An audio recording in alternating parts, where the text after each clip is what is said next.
Hey all, it is Tuesday, the 21st of July. I've been to all the benches, all the usual spots, and instead I'm on this rickety old pile of shit instead. It's had to wade through all of that to get down here, which was uh, fun. I could have gone that way, which is nice and clear, but that's further. So through the weeds we go. I've had a weird week, more so than anything else. This past week, I did most of another playtest of The Spy That Sinks. I did so with some folks in the Land of the Blind Discord. It was a good time. We didn't finish the adventure, though, mostly on the grounds of the fact that I ended up with 6 players, which is probably 2 more than I probably would have wanted. In hindsight, I probably would have been smarter to have been like, I've got a lot of people who are interested in this. I will playtest it twice in 2 groups of 3. But that's not what happened. They got most of the way through the adventure. We are planning, at least on, I don't think everybody's available. We're planning on finishing it next Wednesday. I've got some good notes to take away from it already, and some stuff that me and AJ will be implementing, hopefully over this week. AJ herself has started on the art. She's got a bunch of sketching done on the cover. She just finished one of the interior pieces. It looks pretty good. Yeah, it's going well. We are so far probably on track to like getting this thing ready for the my train of thought that I don't have anymore, for Norwich Games Convention. There we go.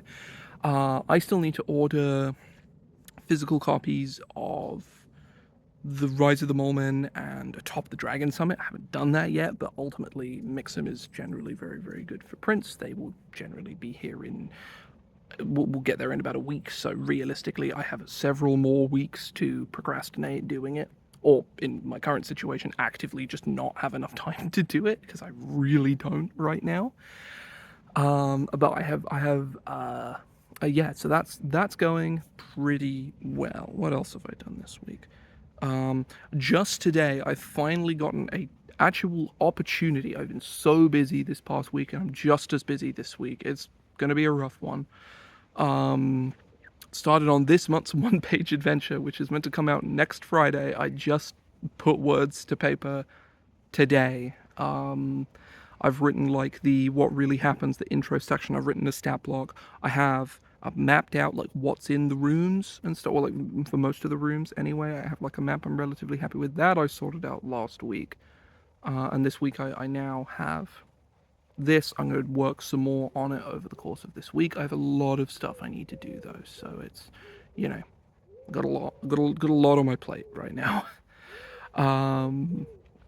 But I should very much be able to finish it by next Friday. And worst case scenario, like I'm not going to kick myself if I put out an adventure like a couple days after July. Like it can still be the July adventure. It doesn't, like this is not, I'm not contractually obligated to doing this. This is a challenge to see if I physically can do it. And so far, I mean, I've done 7, or I've done 6 of them. I'm doing the 7th one. I have never once felt like it was a chore. I think it's the big thing, right? Like I can be swamped for time like I am right now. I can be very, very busy. And I could struggle to find the time to do it, which is a whole separate thing to not wanting to do it. And I like this adventure that I have. The only dread I'm feeling is just the broad amount of like, I have so much to do. This being one of the things makes it a part of that pool of things, but it's not that I don't want to do any of the things, it's that I'm struggling to envision the amount of time I have to do the things is the thing. Like I'm very much like I plan my days day by day, which means that I often get in this kind of dread loop of being like, oh my god, I have so much to do, I'm never going to have time to do any of it. And when I actually sit down on a day by day to like sit down and do these things, yeah, I have more than enough time to do these things. I know that for a fact. I'm like, oh my god, I'm doing something every single evening for this entire week. I have like games to prep, and it's like, no, I don't. Like I'm doing things every evening this week, but I'm not doing literally anything on Sunday. I've an entire day. I may even, in fact, just take that day to do nothing. I probably will. Um, like the my Thursday game, I fully prepped up on it. I have nothing to prep for at least the next session, if not probably the next two, depending on how much the players actually get through. It's at the very, very least, I'm fully prepped up for this session and probably the one following it.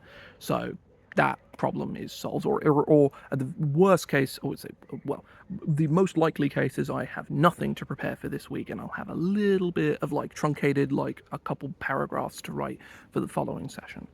Um, like, and that's the only game that Thursday game is the only game I am running. I'm in some other games, but like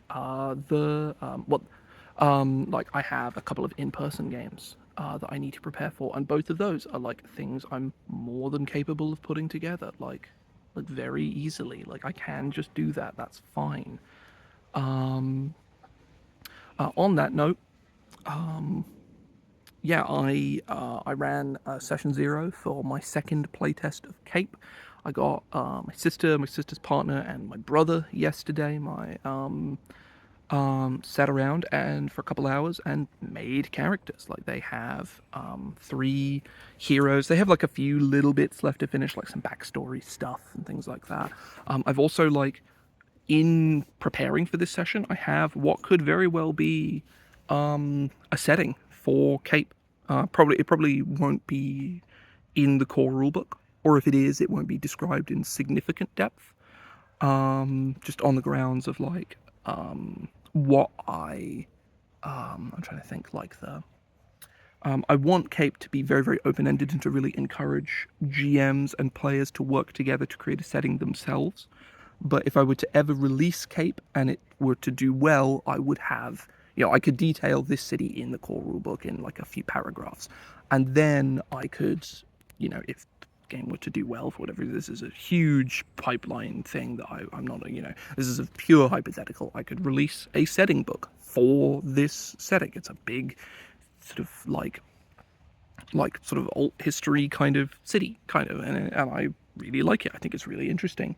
And it's just the right amount of unrealistic that kind of makes sense within setting, but not so realistic that people will endlessly poke holes in it because it's trying to be realistic, because it's not.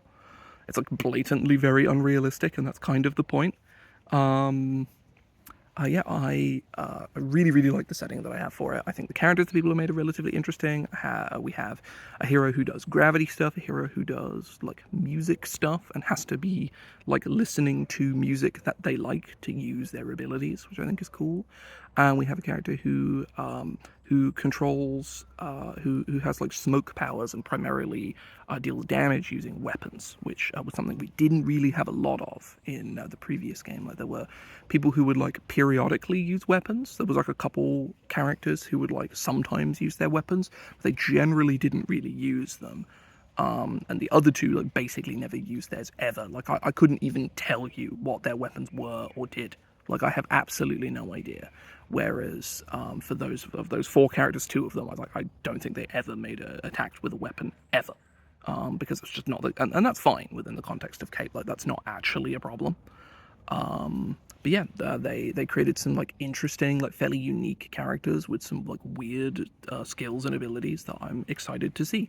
Obviously, there may be some some sort of hiccups here and there. Basically, I have a session 1 to prepare for that, but it's going to be something very, very simple because 2 of them have not played Cape before, and my brother in particular, who my brother is 14, like he's like he has played a little bit of D&D 5th edition at this point nearly 2 years ago, and he has also played Vagabond exactly once before. So like his TTRPG game knowledge is pretty limited, and Cape is a game that is simultaneously very, very simple and very complex. In that Cape has a lot of tracking, which some people just don't gel with super well. So I want to keep session 1 very, very simple. That's one of the many things I have to do this week, is basically it's going to be a pretty straightforward, like, here's a situation, here is a situation, start with a big open and a fight, and then there's some skill challengey stuff, and then we fight the villain, we fight the boss, right? Like, that's what I want session 1 to be. I want it to be pretty straightforward on that front, is like kind of what I'm aiming for. Hoping to test all of the new systems I have for Cape. Like, the combat system is totally different. That was something I developed something I made during the it wasn't anything particularly special during the previous playtest that I'd sort of codified in the rules, a thing called like combat zones, which are a more sort of abstracted grid system, because one thing that I found when running Cape, that it was very difficult to do pure theater of the mind, because where you are in Cape does matter.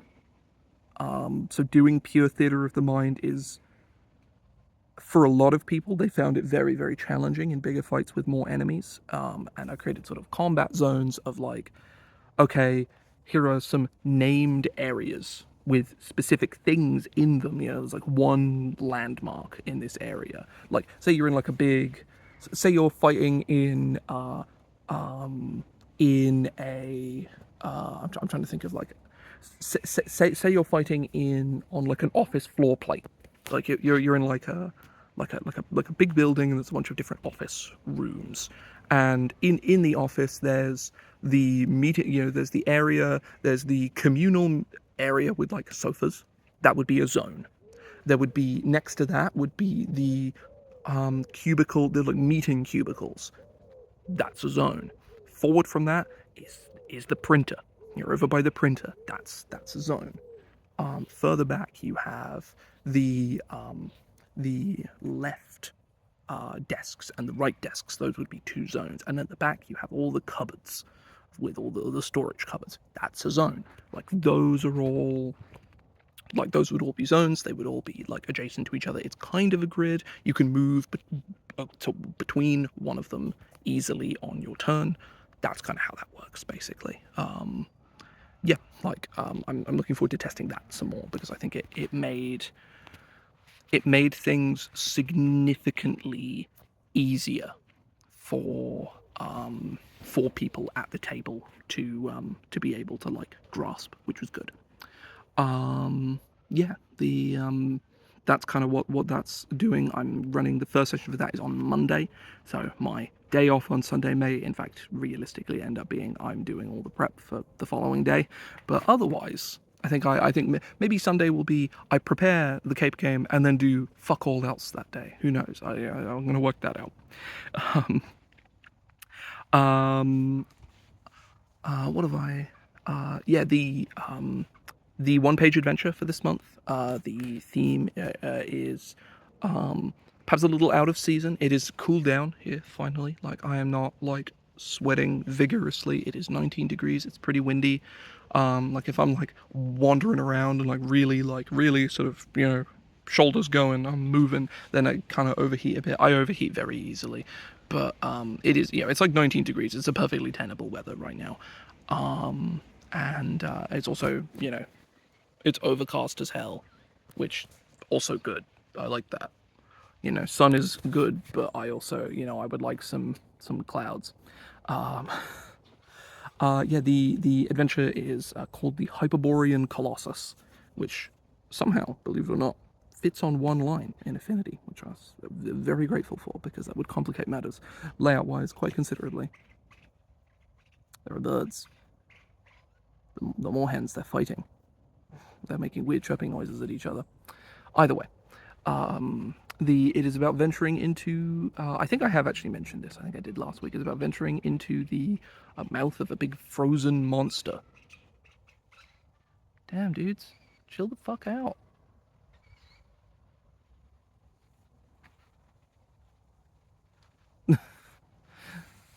I don't know what the fuck is up with them.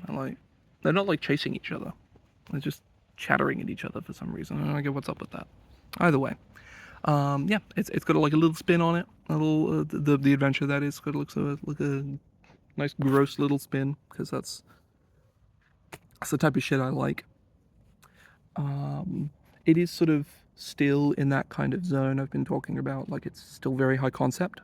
for the kind of stuff that I've been working on, but it is bridging the gap more. It's like a high concept in terms of the sort of vibe, but the actual, it is still just a traditional dungeon crawl. So that works out pretty good for me. I think it's like probably a little better. It's less high concept. It's more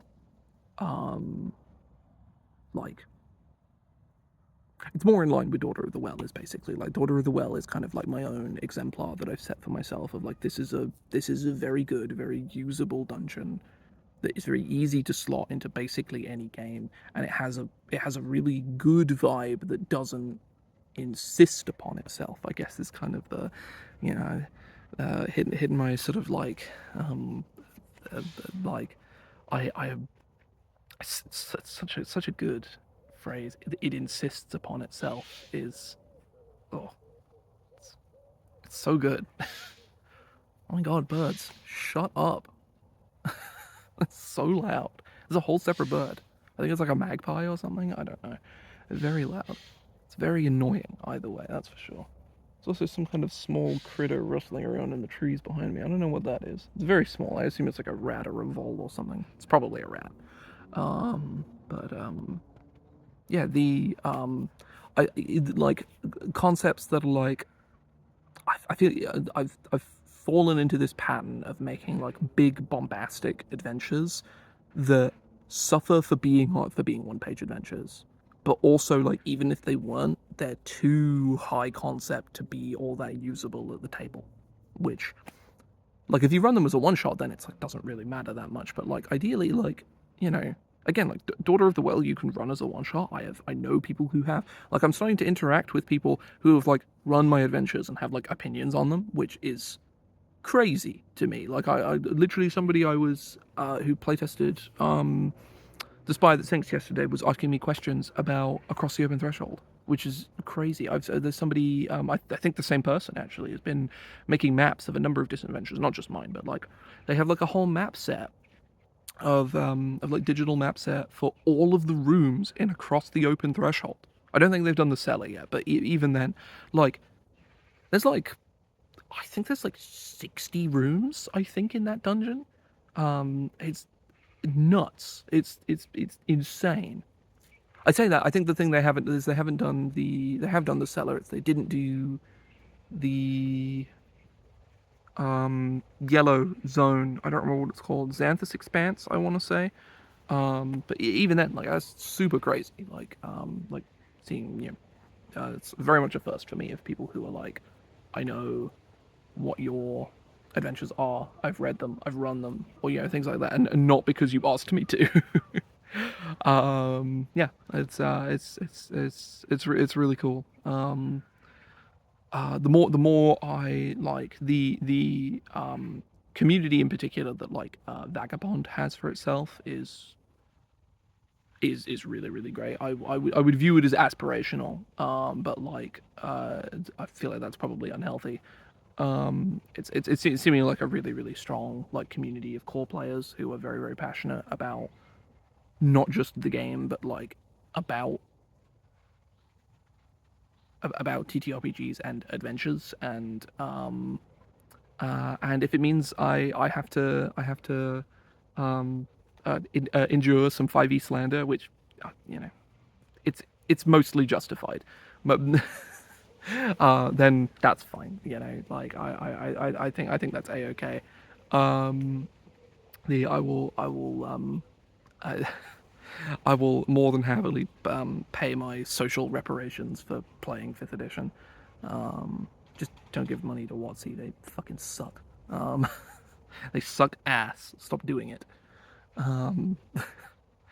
But where the fuck was I with my train of thought? Yeah, I'm liking the Hyperborean Colossus.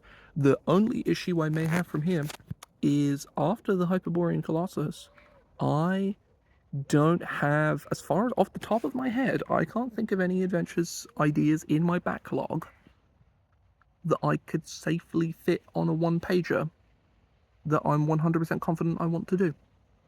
And that is, I think, where this broad, doing one of these a month might fail. And not because I don't want to do it anymore, because I'm struggling to come up with ideas I actually like, especially if I'm being more scrutinous on what I actually do as well. If I'm really trying to, like, not be super high concept and, like, write more down to earth stuff, but maybe being more down to, maybe, because again, I'm writing concepts in my notes. Maybe that's the problem. Maybe I should stop fucking doing that.